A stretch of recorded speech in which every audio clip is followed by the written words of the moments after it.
how do we allow people on the coalface to influence the wider approach to the benefits of a device like the Peezy Midstream? Well, I think in part it's about allowing the clinician, the practitioner, to be aware of one of the problems that Peezy is really sort of trying to resolve, which is that depending on what bit of flow from the test or whatever, you're going to get a different result. And I think the key thing is that, as you say, most clinicians order a test. They assume that when it comes back, it's an accurate diagnosis. But it's, frankly, I was staggered when I started to see some of the evidence from the work that Forte have been doing, is how inaccurate really some of the current results we're getting, and then putting clinical treatment programs together on the back of what is effectively an inaccurate result. So we have to raise awareness in the first instance that actually the doctor, the GP, in your case, the consultant, whoever who ordered the test, needs to make it clear, I need this from a midstream sample because otherwise there's a risk I'm not going to get the accurate diagnosis.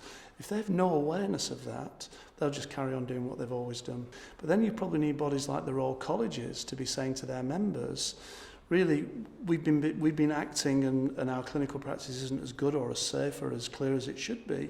And actually we now need to sort of like switch the way we deliver care. And I find that for things like NICE, consultants and doctors are aware of it, but they don't necessarily follow it. Whereas if their Royal Colleges are saying this is really something that we should be doing, they will follow that because they see that very much about quality in practice.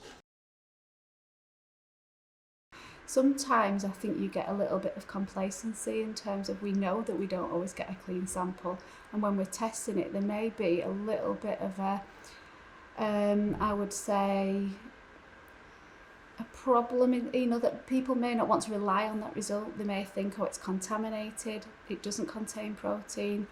We'll disregard it. If you know that you're taking a clean sample and a clean catch, you can have a confidence there in terms of, from a midwife's perspective and from a woman's.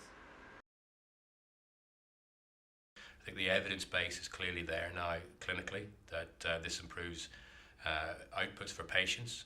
It's better for clinicians. I think nurses prefer using this product.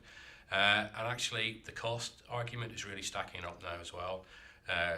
Reducing the need for repeated urine analysis and urine collection at clinic is actually saving time and money at the front line as well. And I think when you bring both of those things together, you start to generate a really compelling business case.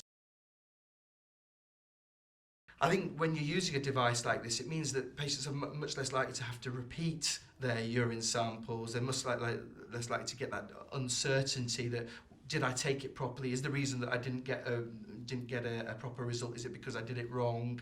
All of that sort of element gets reduced by doing this, and it means, well, less visits to their GP, it means less samples having to be taken, and generally just a more dignified experience for the patient.